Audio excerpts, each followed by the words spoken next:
Good morning. कैसे हैं आप सब? उम्मीद है आप लोग अच्छे होंगे और आप सभी लोगों की पढ़ाई अच्छे से चल रही होगी। आप सभी लोगों का एक बार फिर से स्वागत है स्कोर प्लस पर। आज हम लोग फिजिक्स का एक बहुत ही मज़ेदार टॉपिक है आपका साउंड एंड वेव, ध्वनि और तरंग। इसको हम लोग पढ़ेंगे। ये आपका 3-4 लेक्चर जाएगा इसमें, क्योंकि पहले हम लोग तरंग को समझेंगे, फिर हम लोग ध्वनि की चर्चा करेंगे। जब तक आप वेव को नहीं समझोगे तब तक आप ध्वनि से संबंधित प्रश्नों को नहीं हल कर सकते हो। आपसे पूछता है कि तारत्व क्या होता है, आयाम क्या होता है, आवृत्ति क्या होती है, प्रबलता क्या होता है। इन सभी चीज़ों को समझने के लिए पहले आपको वेव यानी कि तरंग को समझना पड़ेगा। सबसे पहले तरंग आपको पता है होता क्या है? तरंग किसी भी माध्यम में उत्पन्न एक विक्षोभ होता है। एक तरंग जो है एक प्रकार का, वेव जो है एक टाइप ऑफ डिस्टरबेंस है। विक्षोभ को हम लोग डिस्टरबेंस बोलते हैं। किसी भी माध्यम में उत्पन्न एक प्रकार का विक्षोभ जो उस कण की आकृति को बदले हुए बिना, उसकी आकृति को बिना बदले हुए उसका जो ऊर्जा है, एनर्जी है, उसको एक जगह से दूसरी जगह ट्रांसफॉर्म कर देता है, ट्रांसपोर्ट कर देता है। इसी को हम लोग तरंग बोलते हैं। ठीक है, हमने क्या कहा, ध्यान से सुनिए। मान लीजिए आप लोगों ने, पहले लिखते हैं तरंग, उसके बाद आपको बताते हैं।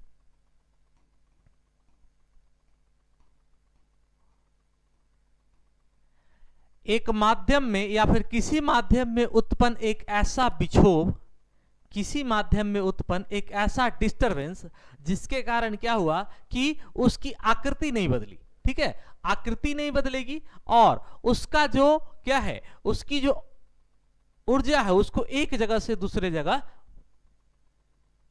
दे देना, इसको हम लोग क्या कहते हैं, तरंग कहते हैं। ध्यान दीजिए, मान लीजिए ये कोई हमारा मेटल है, इस पे जब हमने कोई फोर्स लगाया है, ठीक है, इस पे हमने क्या कोई लगाया है, फोर्स लगाया है। तो जब आप इसे फोर्स लगाएंगे तो इसमें विकृति होगा, क्या होगा, डिफॉर्मेशन होगा, टूट फूट होगा। तो टूट फूट जब हुआ, टूट फूट होने के बाद क्या हो रहा है, टूट फूट हुआ, उसके बाद जाके ये यहां पर चला है, डिस्प्लेस होके यहां पे चला है। ठीक है, डिस्प्लेस होके कहां चला गया, आगे बढ़ गया है। या फिर कभी ऐसा हुआ कि ये जो हमारा कोई मेटल था, इस पे हमने फोर्स लगाया है, ठीक है, मान लो इसमें कोई टूट फूट नहीं हुआ लेकिन यहां चला है। ठीक है, तो ध्यान देने की बात है, आकृति तरंग में और इसमें क्या अंतर है कि हमने क्या कहा कि इसमें क्या हो जाएगा, डिस्टरबेंस होगा। तो डिस्टरबेंस यहाँ पे फोर्स है मीडियम में, बिल्कुल माध्यम में, यहाँ पे जो हमारा विक्षोभ है वो फोर्स है। फोर्स क्या कर रहा है, इस मेटल के टुकड़े को यहां से लेकर यहां तक डिस्प्लेस कर दे रहा है। एक कंडीशन ऐसा है कि यहां पर थोड़ा सा टूट फूट हो गया था, इस कंडीशन में थोड़ा भी टूट फूट नहीं हुआ। लेकिन तरंग क्या कहता है कि, तरंग कहता है कि विस्थापित तो हो ही साथ अपनी एनर्जी को क्या करे, ट्रांसफर कर दे। लेकिन यहां पर क्या हुआ है कि फोर्स की एनर्जी के कारण ट्रांसफर हुआ है। यहां पर क्या हुआ है, फोर्स की, बल के कारण यहां पे ट्रांसफर हुआ है। जो विस्थापन हुआ है मेटल का, वो बल के कारण हुआ है, ना कि इस मेटल की अपनी एनर्जी के कारण हुआ है। मेटल की अपनी एनर्जी के कारण इसका विस्थापन हुआ है। दूसरी बात, जो फोर्स है वो बाहर से हम लोग लगा रहे हैं, जबकि तरंग जो होगा वो इंटरनल पार्ट होता है, वहां पे डिस्टरबेंस, इसके अंदर कुछ डिस्टरबेंस होता, जिसके कारण क्या होता, इसमें कुछ फ्लक्चुएशन आता, और ये बिना फोर्स लगाए हुए, बिना फोर्स को लगाए हुए ये इस स्थान से इस स्थान पे चला जाता, इसकी आकृति में भी कोई परिवर्तन नहीं होता, तो ये क्या हो जाता, हमारा तरंग हो जाता। क्लियर है हमारी बात? यहां पर दो चीज, पहली बात क्या कि ऊर्जा का स्थानांतरण होगा, तरंग है तो अपने साथ तरंग क्या ले जाएगा, ऊर्जा ले जाएगा। डायरेक्ट ये क्वेश्चन आपके रेलवे के एग्जाम में पूछा गया क्वेश्चन है कि तरंग अपने साथ क्या ले जाता है, आकृति ले आता है, आकार ले आता है, आवृत्ति ले आता है, तारत्व ले आता है, ऊर्जा ले आता है। तो याद रखेंगे, तरंग जो है अपने साथ ऊर्जा लेके जाता है। क्लियर है हमारी बात? दूसरी बात, ये क्या करता है, ये जो डिस्टर्बेंस होता है, इंटरनल डिस्टर्बेंस होता है, आंतरिक विक्षोभ उसमें उत्पन्न होता है। क्लियर है? चलिए लिखिए इसको। सबसे पहले लिखेंगे कि हमारा तरंग क्या है। तरंग किसी माध्यम में उत्पन्न एक प्रकार का विक्षोभ है। तरंग किसी माध्यम में उत्पन्न एक प्रकार का विक्षोभ है। तरंग किसी माध्यम में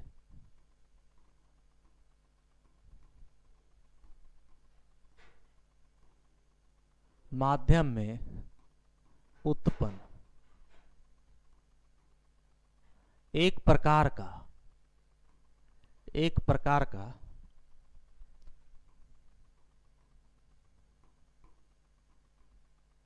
विक्षोभ है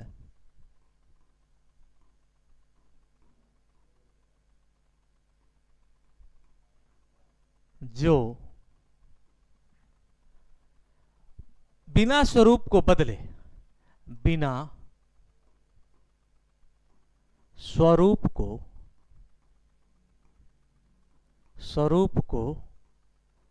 बिना स्वरूप को बदले, बिना स्वरूप को बदले तथा कण की गति से किसी माध्यम में एक निश्चित वेग से आगे बढ़ता, तथा कण की गति से, तथा जो उसके आंतरिक कणों हैं उसके कण की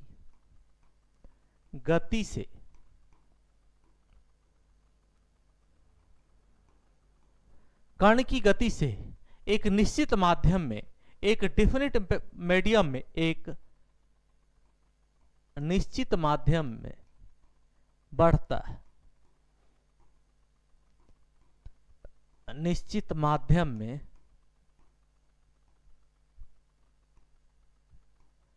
बढ़ता है। क्लियर है हमारी बात यहां तक आप लोगों को?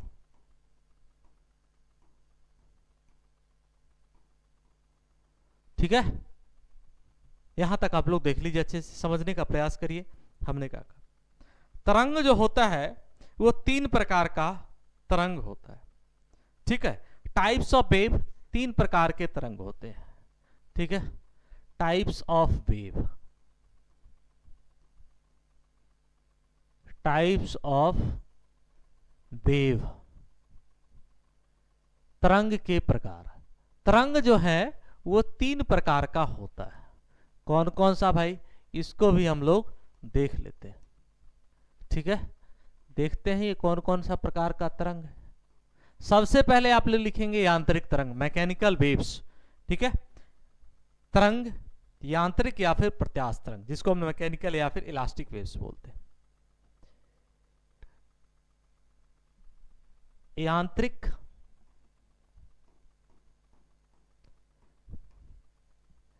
या फिर प्रत्यास्थ,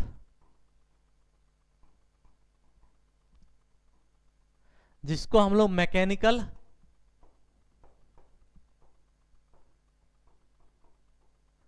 या फिर आप लोग इसको इलास्टिक, मैकेनिकल या फिर इलास्टिक। दूसरा होता है विद्युत चुंबक, विद्युत चुंबकीय, विद्युत चुंबकीय, जिसका दूसरा नाम है अप्रत्यास्थ, अप्रत्यास्थ, जिसको हम लोग बोलेंगे इलेक्ट्रोमैग्नेटिक या फिर इनइलास्टिक, इलेक्ट्रोमैग्नेटिक या फिर इनइलास्टिक, इनइलास्टिक। ठीक है, और तीसरा है आपका मैटर वेव्स या फिर पदार्थ तरंग। तीसरा है आपका पदार्थ तरंग, पदार्थ जिसको हम लोग मैटर। ये 3 प्रकार की तरंग होता है। एक आपका यांत्रिक या फिर प्लास्टिक, इलास्टिक, जिसको हम लोग क्या बोलते हैं, मैकेनिकल या फिर इलास्टिक। तो कल होके अगर आपसे ये क्वेश्चन पूछ दे, कल होके अगर आपसे ये क्वेश्चन पूछ दिया जाएगा कि बताइए कि प्रत्यास्थ तरंग यांत्रिक तरंग है कि नहीं, प्रत्यास्थ तरंग का दूसरा नाम क्या है, आप कहेंगे बिल्कुल प्रत्यास्थ तरंग जो है ये हमारा यांत्रिक तरंग है। ठीक है, तो थोड़ा सा इसके बारे में हम लोग यांत्रिक तरंग, विद्युत चुंबकीय तरंग और पदार्थ तरंग के बारे में पढ़ेंगे। फिर हम देखेंगे कि यांत्रिक तरंग, अंतर्गत तरंग कैसे होता है, ये सब संबंधित हम लोग अभी देखेंगे। ठीक है, सबसे पहले लिखिए यांत्रिक या फिर प्रत्यास्थ तरंग।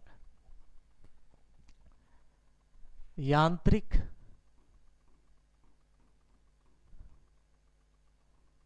या फिर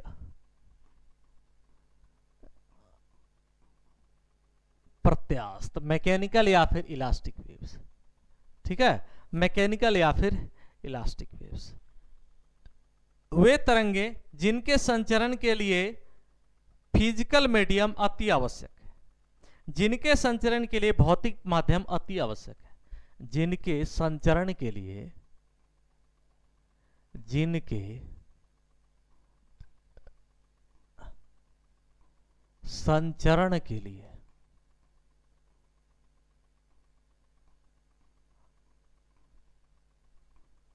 जिनके संचरण के लिए भौतिक माध्यम, फिजिकल मीडियम का होना बहुत जरूरी है। भौतिक माध्यम अति आवश्यक, अति आवश्यक।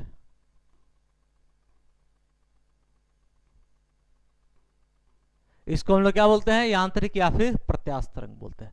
उसके बाद आप विद्युत चुंबकीय या फिर अप्रत्यास्थ लिखेंगे। विद्युत चुंबकीय,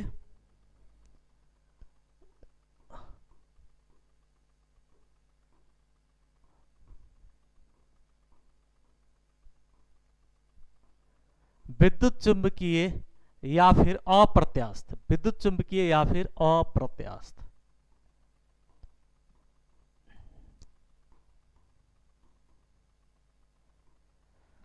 ठीक है, विद्युत चुंबकीय या फिर आपका अप्रत्यास्थ, जिनके संचरण के लिए माध्यम की उपस्थिति आवश्यक नहीं होती है। ठीक है, जिनके संचरण के लिए, जिसके संचरण के लिए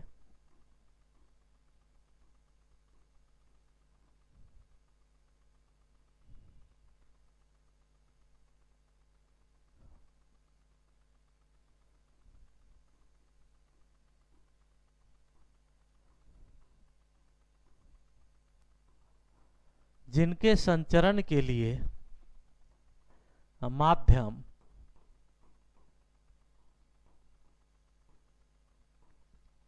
आवश्यक नहीं है, आवश्यक नहीं है। एग्जाम्पल आपका अल्फा किरण, बीटा किरण, एक्स रेज, ये सब क्या है? ये सब जो तरंग है, एक्स किरण हो गया आपका, एक्स रेज हो गया आपका, रेडियो तरंग हो गया, उष्मा तरंग हो गया, गामा तरंग हो गया, परावैगनी तरंग हो गया, प्रकाश तरंग हो गया, ये सब आपका जो है ये क्या है? ये सब हमारा विद्युत चुंबकीय या फिर अप्रत्यास्थ तरंग का उदाहरण है। ठीक है, और तीसरा होता है आपका मैटर वेव्स, पदार्थ तरंग। ये तरंग मुख्य रूप से, मैटर तरंग के बारे में आपको ज्यादा रूप से नहीं पढ़ना है और इसके बारे में हम आपको पढ़ा भी नहीं रहे हैं। ये एक प्रकार का एप्लीकेशन है जो कि सिर्फ टाइप है, ये हाइपोथेटिकल बात है। अभी इसके बारे में कोई डिटेल एक्सप्लेनेशन फिजिक्स केमिस्ट्री वादियों ने नहीं कर पाए। ठीक है, आइए तो हम अब शुरू करेंगे यांत्रिक तरंग, उसके बाद हम शुरू करेंगे विद्युत चुंबकीय तरंग। तो हेडिंग डालो यांत्रिक तरंग। ठीक है, यांत्रिक तरंग क्या है? यांत्रिक तरंग जिसके संचरण के लिए यानी एक जगह से दूसरे जगह जाने के लिए माध्यम की आवश्यकता होगी, पाथ की आपको आवश्यकता होगी, और जो हमारा विद्युत चुंबकीय या फिर अप्रत्यास्थ तरंग है उसके लिए आपको किसी प्रकार का, ये एग्जाम्पल लिख ही लेते हैं हम लोग। एग्जाम्पल में इसमें लिख लो रेडियो तरंग, रेडियो तरंग, पराबैंगनी किरण, पराबैंगनी किरण, किरण, प्रकाश तरंग, प्रकाश जो तरंग है इसके लिए भी कोई माध्यम है, प्रकाश तरंग। ठीक है, उसके बाद आप लिख सकते हो अल्फा तरंग, बीटा तरंग, गामा तरंग, ये सभी जो वेव्स हैं। ठीक है, एक्स तरंग हो गया, वाई तरंग हो गया, रेडियो तरंग हो गया, एक्स तरंग लिख सकते हैं, एक्स तरंग लिख सकते हो आप लोग। ये सब का सब क्या है? आपका विद्युत चुंबकीय तरंग के उदाहरण है। क्लियर है हमारी बात? आइए आगे आते हैं किसके बारे में? यांत्रिक तरंग। यांत्रिक तरंग,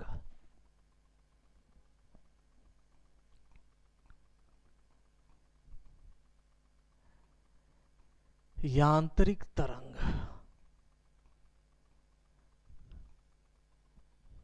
यांत्रिक तरंग जो है इसको हम दो पार्ट में बांटते हैं, ठीक है। यांत्रिक तरंग दो प्रकार का होता है, एक होता है आपका अनुदैर्ध्य और दूसरा होता है आपका अनुप्रस्थ, ठीक है। एक यांत्रिक तरंग यह दो प्रकार का होता है, यह दो प्रकार का, यह दो प्रकार का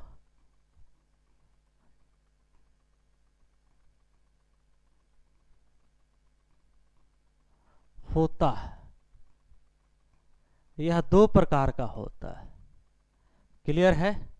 पहला है आपका अनुप्रस्थ तरंग, अनुप्रस्थ तरंग, ठीक है। और दूसरा है आपका अनुदैर्ध्य तरंग, अनुदैर्ध्य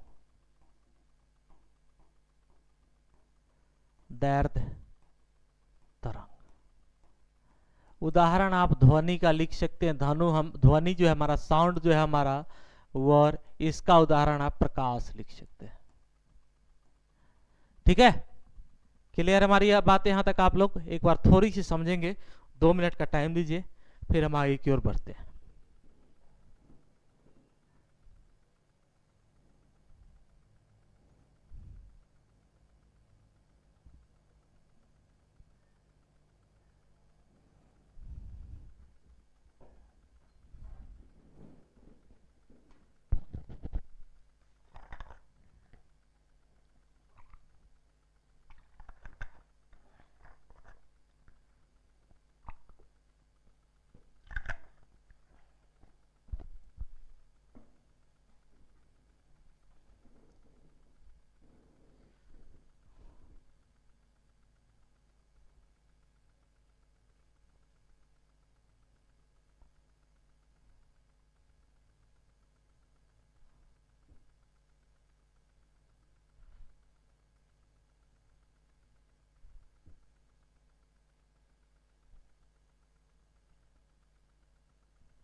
चलिए शुरू करते हैं हम लोग। किसके बारे में? सबसे पहले अनुप्रस्थ तरंग, ठीक है। अनुप्रस्थ तरंग तो लिखो अनुप्रस्थ तरंग।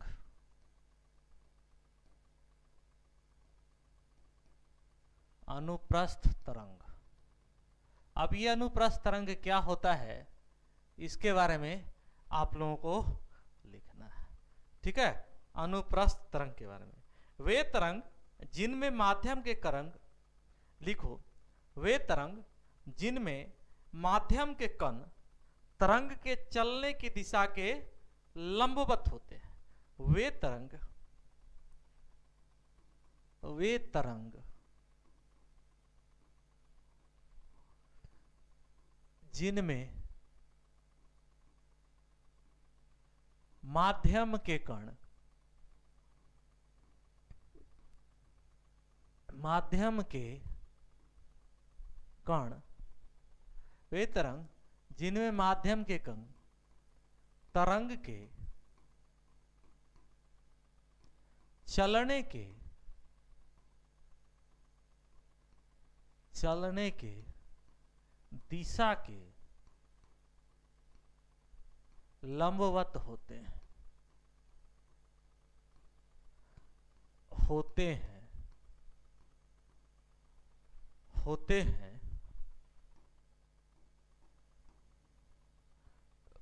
ठीक है, लंबवत होते, इतना ही लिखो।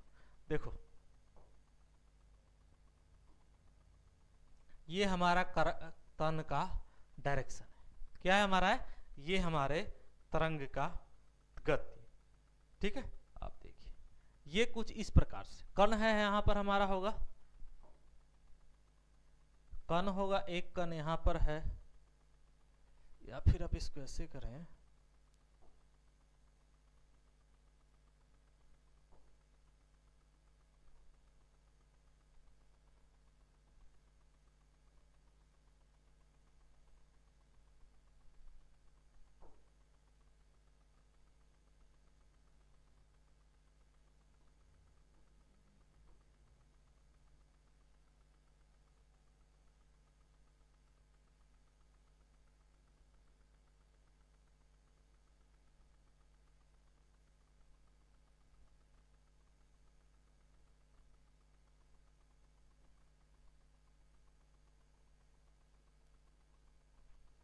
चलिए देखिए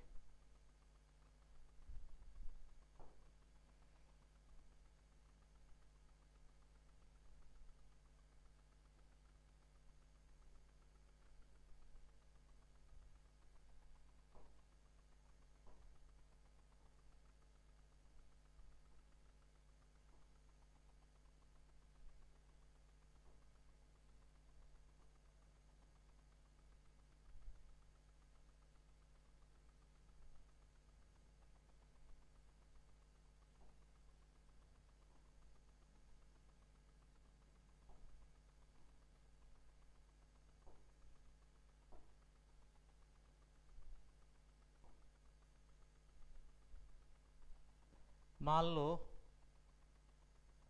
हमारा ये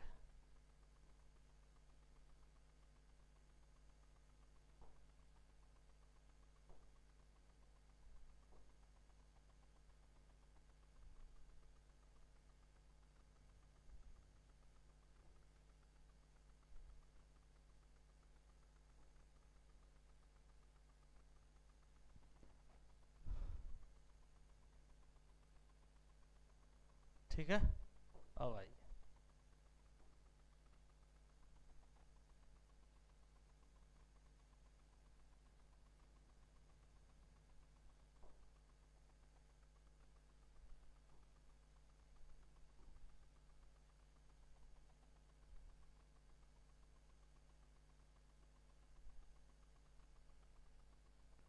ठीक है, आ जाइए भाई।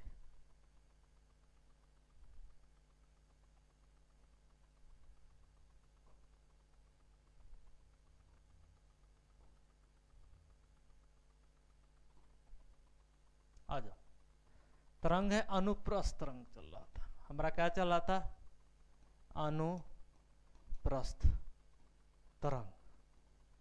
ये जो हमारा अनुप्रस्थ तरंग है, हमने क्या बताया था, अनुप्रस्थ तरंग जो होगा, पता नहीं क्यों ऐसा हो रहा है,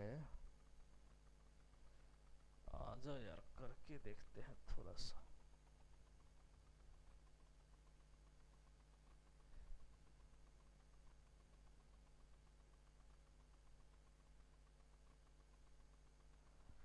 चलिए ये है, अब इसमें जो तरंग की दिशा होगी ना, वो कुछ ऐसा होगा, ठीक है,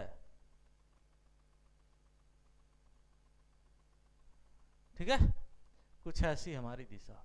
अब आइए पहले हम लोग डिफिनीशन लिख लेते हैं, क्योंकि डिफिनीशन मिल गया है, जिनमें माध्यम के कण तरंग के, जिनमें माध्यम के कण तरंग के चलने की दिशा के लिए लिखो, जिसमें जिसमें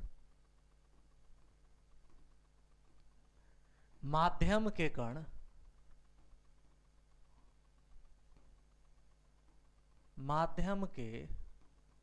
कण तरंग के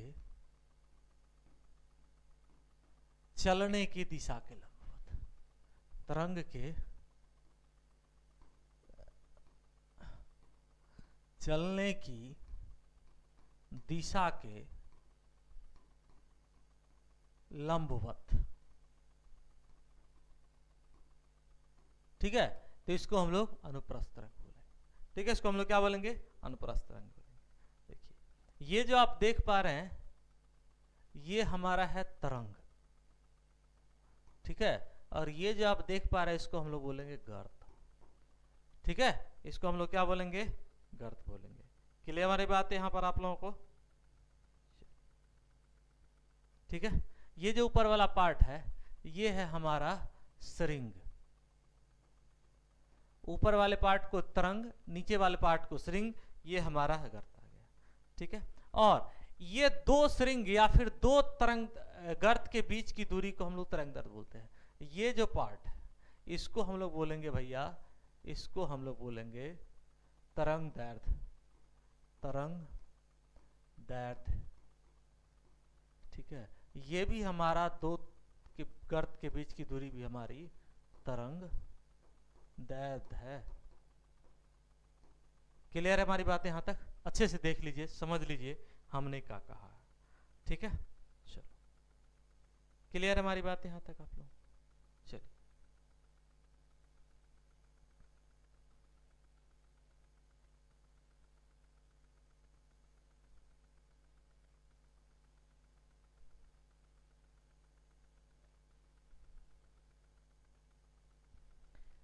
अनुप्रस्थ तरंग गैसों में उत्पन्न नहीं किया जा सकते। लिख लो नोट करके, और बहुत ही इंपॉर्टेंट पॉइंट है कि अनुप्रस्थ तरंग, अनुप्रस्थ तरंग गैसों में उत्पन्न नहीं किया जा सकता, गैसों में उत्पन्न नहीं किया जा सकता।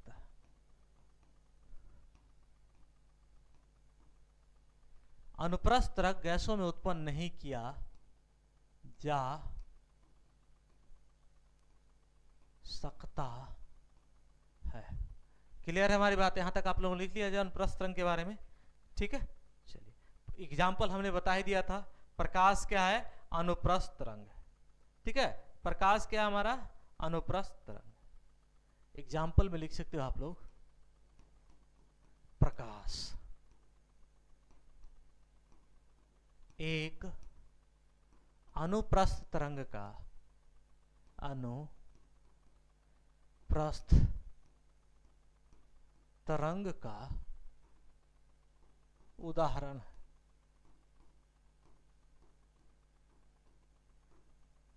ठीक है, चलो आगे लिखो अनुदैर्ध्य तरंग। कौन सा तरंग? अनुदैर्ध्य तरंग। लिखेंगे अनुदैर्ध्य तरंग के बारे में हम लोग, वे तरंग जिनके माध्यम में कण तरंग के चलने की दिशा के समांतर होते हैं। अनुदैर्ध्य में लिखो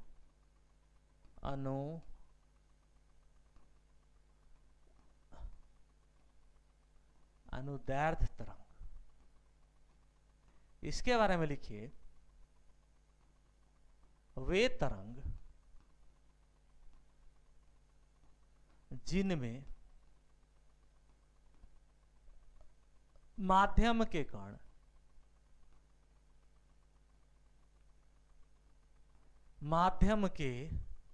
वे तरंग जिनमें माध्यम के कण तरंग के चलने के दिशा के समांतर होते हैं। वे तरंग जिनमें तरंग चलने की दिशा के समांतर होते हैं, समांतर होते हैं, इसको हम लोग क्या कहते हैं? अनुदैर्ध्य तरंग। इसका आप जब ग्राफ बनाएंगे तो कुछ इस प्रकार का ग्राफ बनेगा। ये तरंग और जो कण है दोनों क्या है, तरंग और कण दोनों क्या है भाई, तरंग और कण जो है वो क्या कहते हैं, ये हमारे समांतर है। एग्जाम्पल में आपका स्प्रिंग हो गया, एग्जाम्पल में आप लोग लिखोगे स्प्रिंग वाला, स्प्रिंग ऐसे नहीं होता, उल्टा लिख दिया हमने स्प्रिंग ना, स्प्रिंग, ध्वनि, ये सब के सब तरंग जो है किसके एग्जाम्पल हैं, अनुदैर्ध्य तरंग के एग्जाम्पल्स हैं। क्लियर है हमारी बात? अच्छा, अनुदैर्ध्य तरंग के बारे में आपको याद रखना है, इस प्रकार की तरंग ठोस, द्रव और गैस तीनों माध्यम में उत्पन्न हो सकती है। ठीक है, इस प्रकार की तरंग ठोस, द्रव और गैस तीनों माध्यम में उत्पन्न हो सकती है। नोट करके लिखोगे, इस प्रकार की तरंग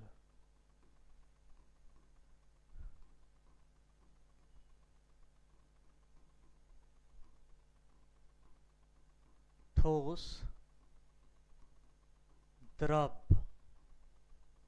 तथा गैस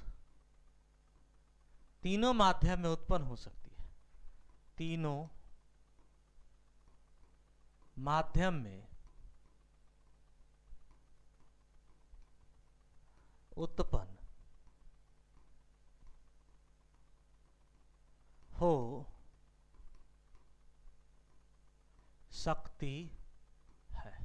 ठीक है, चलिए आप इसको थोड़ा सा समझेंगे फिर हम आगे बताते हैं। थोड़ा सा समझने का प्रयास करिए कि हमने लिखा क्या है।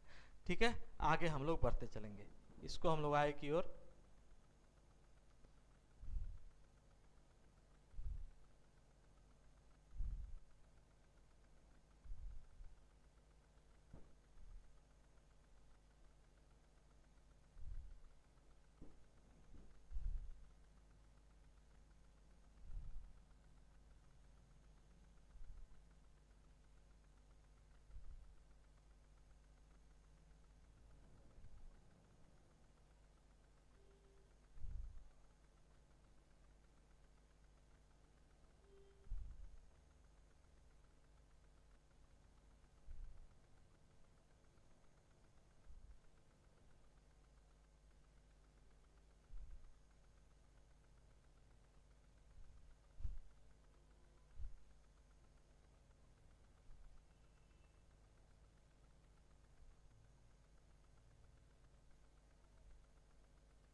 ठीक है जी, आगे आइए। आगे अब हम लोग क्या करते हैं कि कुछ टर्मिनोलॉजी है, जैसे आपने सुना होगा तरंगदैर्ध्य के बारे में, आवृत्ति के बारे में, आयाम के बारे में, ऐसा कुछ आपने सुना होगा।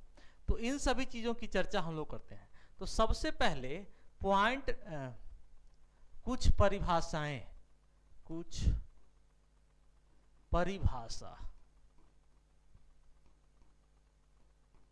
ठीक है, कुछ परिभाषा में पहला नंबर लिखो चाल। तरंग की चाल क्या होती है ये आपको पता होना चाहिए। तो तरंग की चाल क्या होती है लिख सकते हैं आप लोग कि 1 सेकेंड में तय, तरंग द्वारा तय की गई दूरी को चाल कहते हैं। 1 सेकेंड में, 1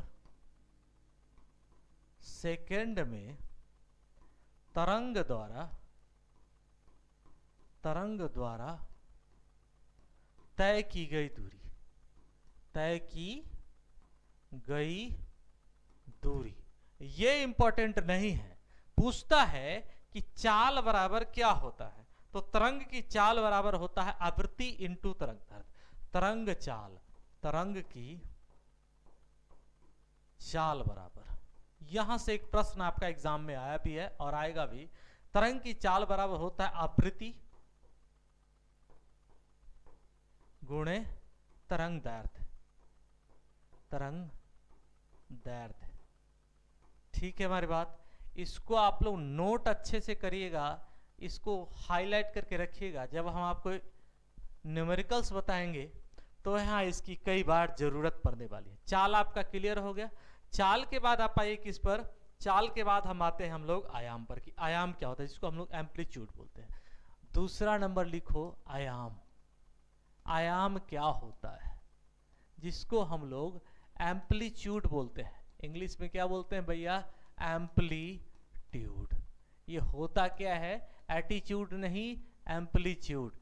ठीक है, तो एम्पलीट्यूड क्या होता है लिख सकते हो आप लोग। कंपन करने वाले किसी कण की माध्यम स्थिति के एक और अधिकतम विस्थापन को, कंपन करने वाले किसी कण की माध्यमान स्थिति से कंपन, जैसे मान लो ये है, ठीक है, ये हमने ऐसे बनाया, ठीक है, तो यहां से मैक्सिमम स्थिति क्या है, यहां से लेकर यहां से की मैक्सिमम स्थिति है, तो ये दोनों आयाम हो गया। ये जो हो गया ना, ये आपका आयाम हो गया। कहां से, माध्यमान स्थिति से। ये एक आयाम ये है, एक आयाम ये है, एक आयाम यहां पर है, एक आयाम यहां पर है। माध्यमान स्थिति से मैक्सिमम विस्थापन जो होता है, मिड लाइन से मैक्सिमम डिस्प्लेसमेंट जो होता है, उसको हम लोग एम्पलीट्यूड बोलते हैं। ठीक है, मिड लाइन से मैक्सिमम डिस्प्लेसमेंट होता है, उसको हम लोग क्या बोलते हैं, एम्पलीट्यूड बोलते हैं। क्लियर है हमारी बात, यहां तक लिख सकते हैं। इसको आप लोग अपने भाषा में पहले 1 सेकंड में लिखने का प्रयास करो, फिर हम बताते हैं। ठीक है, लिख सकते हो। कंपन करने वाले किसी कण की माध्यमान स्थिति से एक ओर के अधिकतम विस्थापन को, कंपन करने वाले किसी कण के, कंपन करने वाले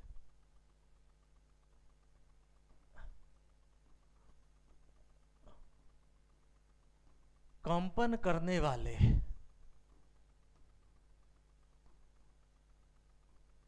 किसी कण के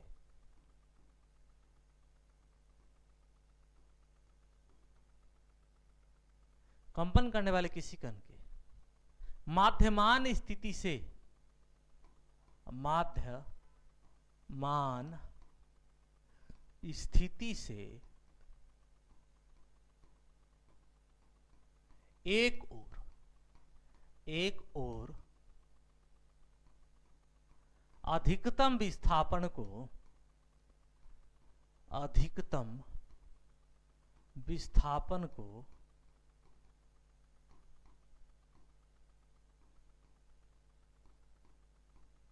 आयाम कहते हैं। ठीक है, एग्जाम्पल हमने दे ही दिया था, आयाम का उदाहरण भी आयाम कहते हैं।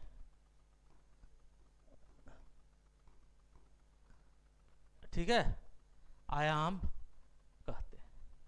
क्लियर है हमारी बातें यहां तक। चलिए आगे की ओर हम लोग बढ़ते हैं। किसके बारे में, आवर्तकाल, आवृत्ति और तरंग दैर्ध्य। ये क्या होता है, आवर्तकाल, आवृत्ति और तरंग दैर्ध्य। लिखो आवर्तकाल के बारे में, आ जाओ। आवर्तकाल क्या होता है, इसको लिखते चलो।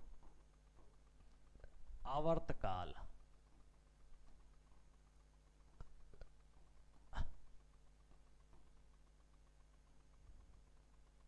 आवर्तकाल क्या होता है, आप इसका परिभाषा लिख सकते हैं कि दो निकटवर्ती एक स्थिर बिंदु से एक तरंग का आवर्तकाल आवृत्ति का व्युत्क्रमानुपाती होता है। ठीक है, या फिर आप इसको ऐसे भी लिख सकते हो कि 1 सेकेंड में कंपन करने वाला एक कंपन पूरा करने में लिए गए समय को उस तरंग का आवर्तकाल कहते हैं। कंपन का एक कंपन पूरा करने में लिए गए, एक कंपन पूरा करने में, पूरा करने में उस कण द्वारा, उस कण द्वारा लिए गए, एक कंपन पूरा करने में उस कण द्वारा लिए गए समय को आवर्तकाल कहा जाता है। आवर्तकाल कहा जाता है। ठीक है, चलो तो आवर्तकाल बराबर क्या होता है 1/आवृत्ति। आवर्तकाल बराबर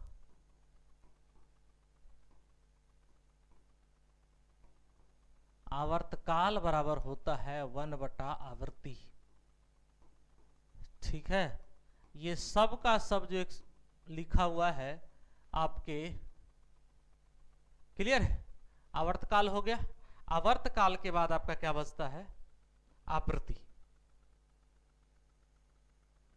कंपन द्वारा 1 सेकेंड में कंपनों की संख्या को आवृत्ति कहते हैं। आवृत्ति यहीं लिख लो। आवृत्ति क्या होती है, आवृत्ति होती है 1 सेकेंड में कुल कंपन।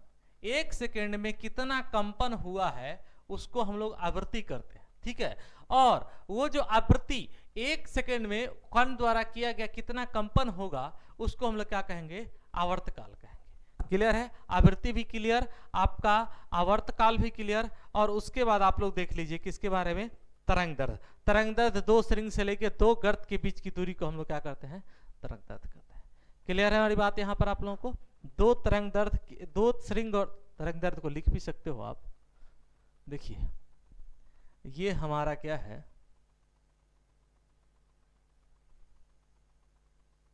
आ जाइए हाँ।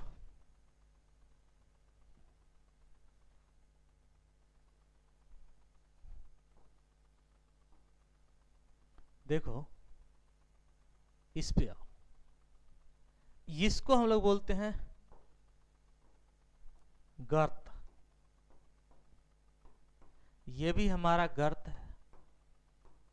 ठीक है, ये भी हमारा गर्त है, ये भी हमारा शीर्ष है, या फिर जिसको हम लोग श्रृंग भी बोलते हैं। ठीक है, ये भी हमारा क्या है श्रृंग है, ये भी हमारा क्या है भाई, ये भी हमारा श्रृंग है। तो 2 शीर्ष या फिर 2 गर्त के बीच की जो दूरी है, देखो 2 शीर्ष और 2 गर्त, ये हमारा क्या आ गया, ये आ गया आपका तरंग दैर्ध्य।